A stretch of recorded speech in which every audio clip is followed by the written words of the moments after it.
లక్ష్మీ వెంకటరమణ గోవింద. అందరూ చెప్పాలి, స్వామివారికి వినిపించాలి. ఏడుకొండలవాడ వెంకటరమణ గోవింద, వాడ అనాథరక్షక గోవింద, వాడ వెంకటరమణ గోవింద. హలో చూడండి ఎంత ఆనందంగా ఉందో. స్వామితో మనం ఏ కార్యక్రమం చేసినా ఆనందమే. మనకు మనం విడిగా ఎన్ని ఫంక్షన్లు చేసుకున్నా, ఎన్ని దావతులు చేసుకున్నా, దానివల్ల అంత లాస్ తప్ప ప్లస్ ఏం ఉండదు. ఆనందం ఉంటుంది కానీ ఆ రోజు వరకే ఏదో కాస్త తీసుకుంటాం, ఆనందంగా ఉంటాం. తర్వాత రోజు ఆ ఆనందం అనేది పోతుంది. కానీ ఈ ఆనందం శాశ్వతమైనటువంటి ఆనందం, అమితమైనటువంటి ఆనందం. అదిగో ఆ రోజు ఆ పడాల సత్యం గారింట్లో శ్రీనివాస కళ్యాణం అంట చాలా వైభవంగా జరుపుకున్నారు, చాలా ఆనందంగా జరుపుకున్నారు. వాళ్ళు మాత్రమే కాదు, వాళ్ళు చేసినట్టుగా లేదు, అందరూ కలిసి చేసినట్టుగా ఉంది అని గొప్పగా చెప్పుకుంటాం. మనం ఏదైనా భగవంతుడికి సంబంధించి అందరూ కలిసి పంచుకోవాలి. చూడండి, ఆస్తులు అయితే పంచుకుంటామా? ఆస్తులు ఎవరు పంచుకుంటారు? అన్నదమ్ములు మాత్రమే పంచుకుంటారు కదా. మరి భగవంతుని అనుగ్రహం ఎవరు పంచుకోవాలి? అందరూ పంచుకోవాలి. పుణ్యం అందరికీ దక్కాలి అన్నటువంటి భాగ్యంతో ఈరోజు ఈ కార్యక్రమాన్ని ఇంత వైభవంగా, ఇంత శ్రద్ధతో, ఇంత భక్తితో నిన్నటి నుంచి ఒక రోజు కాదు, మామూలుగా 3 రోజులు చేద్దామనుకున్నాం. మళ్ళీ 3 రోజులు మీకు పనులు ఉంటాయి, మీరు రాలేదు, ఇబ్బంది అవుతుందని అది కాస్త 2 రోజులు చేశాం. ఈరోజు సాయంత్రం కళ్యాణం అనుకున్నాం, మళ్ళీ సాయంత్రం అంటే మళ్ళీ మీకు ఎక్కడ ఇబ్బంది అవుతుందని అని చెప్పి మధ్యాహ్నానికి మళ్ళీ మార్చుకున్నాం. మీకోసం భక్త సులభుడైనటువంటి స్వామి, తన కోసం తాను వైకుంఠంలో ఉన్నటువంటి స్వామి భూలోకానికి వచ్చాడు మన కోసమే.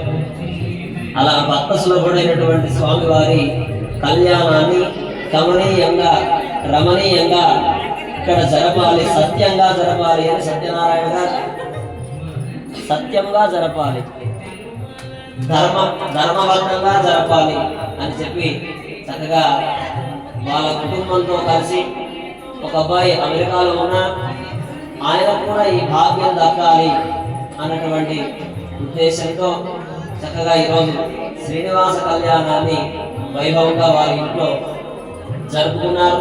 మంచి పనులు అంటే ముందుంటారు, దైవ కార్యక్రమాలంటే ముందుంటారు. ఇదిగో ఇక్కడ జరుగుతోంది అంటే బ్రహ్మోత్సవాలకు ప్రతి సంవత్సరం నరసింహస్వామి బ్రహ్మోత్సవాలకు వస్తూనే ఉంటారు. ఎక్కడ ఎవరైనా సరే ఇదిగో ఇక్కడ ఈ కార్యక్రమం ఉంది అంటే వారికి పోసిన విధంగా చందా రాస్తుంటారు. మామూలుగా రాయాలా రాయకూడదా అంటే రాయాలి. రాయడం వల్ల ఫస్ట్ మన ధర్మం నిలబడుతుంది. ఎంతైనా ఇవ్వండి, 1000 ఇస్తారా 2000 ఇస్తారా మీ ఇష్టం, కానీ ఇవ్వడం వలన అలా అందరూ 1000 ఇచ్చారనుకోండి, అలా పెద్ద మొత్తంలో స్వామికి చెల్లుతుంది. అలా ప్రతి కార్యక్రమాన్ని ఎంతో శ్రద్ధతో, ఎంతో ఓపికతో, భక్తి శ్రద్ధలతో జరుపుతున్నటువంటి ఆ పుణ్య దంపతులకి, వాళ్ళ కుటుంబం మొత్తానికి, వాళ్ళ పరివారానికి వెంకటేశ్వర స్వామి ఇంట్లో స్థిరంగా ఉండి స్థిర లక్ష్మితో కలిసి మంచి ఐశ్వర్యం నిండుగా ఉండాలి. ఒక ఫ్లోర్ అయితే సరిపోదు, ఐశ్వర్యం 3 ఫ్లోర్ల నిండా ఐశ్వర్యమే ఉండాలి. అంత ఆనందంగా ఉండాలి. ఎంతమంది వచ్చినా, 100 మంది వచ్చినా, 1000 మంది వచ్చినా, 1,00,000 మంది వచ్చినా ఇలా పెట్టే స్థాయిలో ఉండాలి, ఇలా దానం చేసే స్థాయిలో ఉండాలి, మంచి ఎప్పుడు పైనే ఉండాలి అని చెప్పి కింద ఉంటే అందరికీ అందరూ కదా అన్న ఉద్దేశంతో చక్కగా కట్టుకొని పేద భవన్కి ఇల్లు కట్టుకోవడం గొప్ప కాదు, ఆ ఇంట్లో ఇటువంటి కార్యక్రమాలు చేసుకోవడం గొప్ప. ఇల్లు కట్టుకోవడం గొప్ప కాదు, ఇలాంటి కార్యక్రమాలు పిలిచి అందరికీ తీర్థ ప్రసాదాలు అందివ్వడం గొప్ప. అలా మంచి భాగ్యాన్ని మూట కట్టుకున్నారు. అందరూ ఐశ్వర్యాన్ని మూట కట్టుకుంటే మీరు పుణ్యాన్ని మూట కట్టుకున్నారు. కట్టుకోవాల్సింది పుణ్యమే, ఐశ్వర్యం కాదు. ఐశ్వర్యం ఈరోజు నుండి రేపు పోవచ్చు, తగ్గచ్చు. ధనము కూడబెట్టి ధర్మం పూజేయక తాను తినక అన్నట్టుగా కొద్దిమంది కూడబెడుతూనే ఉంటారు. ఖర్చు అనేది ఉండదు. ఏమవుతుంది? ఎవరో పాలవుతుంది. భూమీసుల పాల చేరు భూమిలో సుమతి అన్నట్టుగా ఎవరో ఆలోచన. అలా కాకుండా కొంత తన కోసం, కొంత మంచి పనుల కోసం, కొంత పిల్లల కోసం ఇలా ఖర్చు పెట్టడం వల్ల ధర్మం నిలుస్తుంది, కుటుంబం కూడా మంచి ఆనందంతో ఐశ్వర్యంతో ఉంటుంది.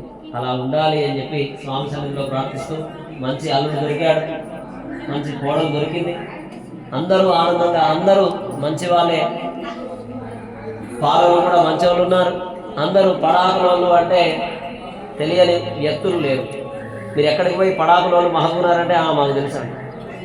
అంత మంచి పేరు ప్రఖ్యాతులు కలిగి ఉన్నటువంటి మీ అందరికీ వెంకటేశ్వర స్వామి అనుగ్రహం పరిపూర్ణంగా కలుగుగాక అని స్వామి సన్నిధిలో ప్రార్థిస్తూ, ఈ నెల మనకిప్పుడు ఈ ఏప్రిల్ అయిపోయింది.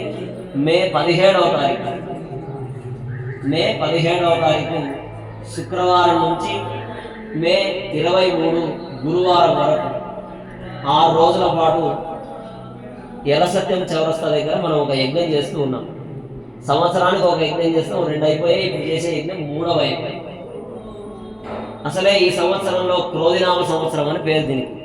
ఈ సంవత్సరంలో అన్ని ఇబ్బందులు, సమస్యలు ఉన్నాయి, అవన్నీ తొలగిపోవాలని చెప్పి శనివారం రోజు ఆంజనేయ స్వామి యజ్ఞం 18వ తేదీ. మనందరికీ కష్టాలు, ఇబ్బందులు, సమస్యలు, గ్రహ బాధలు ఏమైనా ఉంటే పోవాలని చెప్పి ఆంజనేయ స్వామి యజ్ఞం 18వ తేదీ సాయంత్రం 1,00,000 సింధూరార్చన. మీ అందరికీ సింధూరం ఇస్తాం, దాంతో ఆంజనేయ స్వామి ఫోటో ఇస్తాం.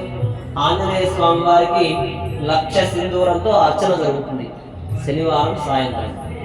ఆదివారం రోజు సరస్వతి హయగ్రీవ యజ్ఞం. మనందరి పిల్లల చదువులు బాగుండాలి, జ్ఞాపక శక్తి పెరగాలి అని చెప్పి ఆ రోజు సరస్వతి హయగ్రీవ యజ్ఞం ఉదయం. సాయంత్రం 1,00,000 పుస్తకార్చన, 1,00,000 పుస్తకాలతో సరస్వతి అమ్మవారికి, హయగ్రీవ స్వామి వారికి అర్చన ఉంటుంది. మీరు అందరూ చేయొచ్చు, మీ పిల్లలతో చేయించవచ్చు. సోమవారం ధన్వంతరి యజ్ఞం, ఆరోగ్యం కోసం. ఆ రోజు సాయంత్రం 1,00,000 పూలతో వెంకటేశ్వర స్వామికి అర్చన, 1,00,000 పూలతో వెంకటేశ్వర స్వామి వారికి అర్చన ఉంటుంది.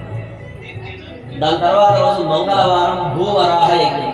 భూములకు సంబంధించిన దోషాలు, కుజ దోషము, వివాహానికి సంబంధించి ఇబ్బందులు, సంతానానికి సంబంధించి ఇబ్బందులు, కోర్టు సమస్యలు ఇట్లాంటివి ఏమంటే పోవాలని చెప్పి భూవరాహ యజ్ఞం మంగళవారం. ఆ రోజు సాయంత్రం ఆంజనేయ స్వామికి 1,00,000 తమలపాకులతో అర్చన. బుధవారం ఉదయం నరసింహస్వామి యజ్ఞం. ఆ రోజు నరసింహస్వామి జయంతి ఉంది, శత్రుబాధలు ఇవన్నీ పోవాలని చెప్పి నరసింహస్వామి యజ్ఞం. సాయంత్రం 1,00,000 దీపోత్సవం, 1,00,000 దీపాలతో ఆరాధన, పూజ ఇవన్నీ ఉంటాయి. ఆ తర్వాత రోజు సామూహిక షష్ఠి పూర్తి. 60 సంవత్సరాలు నిండిన వాళ్ళందరికీ, అంటే భార్యాభర్తలకు ఇద్దరికీ నిండాలని కాదు, మగవాళ్ళకి నిండితే చాలు. షష్ఠి పూర్తి అని చెప్పి ఆ 60 సంవత్సరాలు నిండిన వాళ్ళందరికీ కూడా సామూహిక షష్ఠి పూర్తి చేస్తున్నాం. ఆ రోజు సాయంత్రం వెంకటేశ్వర స్వామి వారికి కళ్యాణం జరుగుతుంది. ఇప్పుడు చూడండి, ఒకరు మాత్రమే మాలలు పట్టుకొని డ్యాన్స్ చేశారు కదా ఒక జంట. అప్పుడు 108 మంది జంటలు వేస్తారు. 108 మంది జంటలు నృత్యం చేసి స్వామివారికి మాలలు మార్చుకొని వాళ్ళు కూడా మార్చుకుంటారు. అంత వైభవంగా, అంత గ్రాండ్గా మనం ఎలసత్యం చౌరస్తా దగ్గర జరుపుతూ ఉన్నాం. దాంట్లో మీరంతా పాల్గొనవచ్చు, యజ్ఞంలో కూర్చోవచ్చు, ఈ పూజలలో కూర్చోవచ్చు, లేదా మామూలుగా కూడా రావచ్చు.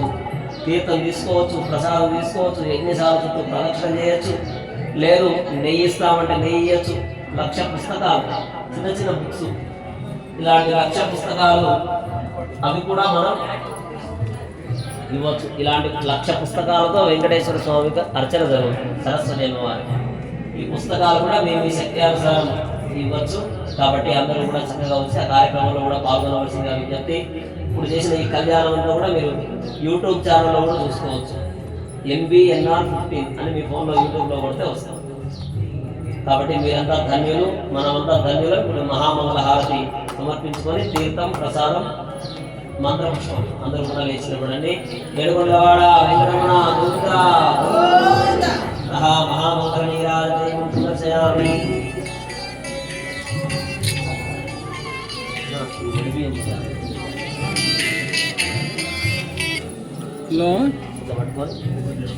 ఇంకో 20 నిమిషాలు, ఇంకొక 20 నిమిషాలు.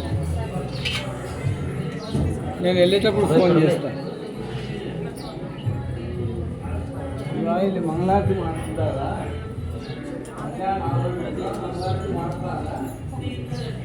హలో